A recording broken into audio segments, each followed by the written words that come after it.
ঢাকাই সিনেমার সুপারস্টার শাকিব খান আবারও আলোচনায়। এবার সিনেমা নয়, নতুন এক টিভিসি নিয়ে ফিরছেন তিনি। গুঞ্জন রয়েছে এই বিজ্ঞাপনের জন্য পারিশ্রমিক হিসেবে 2,70,00,000 টাকা নিয়েছেন তিনি। মূলত শীতে ত্বকের সুরক্ষায় জনপ্রিয় পেট্রোলিয়াম জেলির নতুন বিজ্ঞাপনে দেখা যাবে ঢালিউড কিংকে। আর এরই মাধ্যমে নিশ্চিত হলো রিমার্ক হারল্যান্ড থেকে বেরিয়ে এসেছেন শাকিব খান।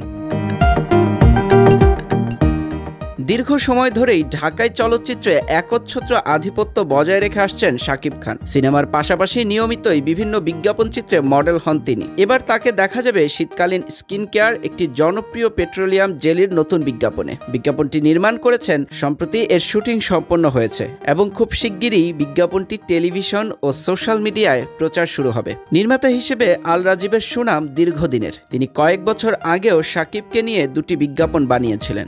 নতুন পেট্রোলিয়াম জেলির বিজ্ঞাপনটি সেই ধারাবাহিকতারই সর্বশেষ সংযোজন।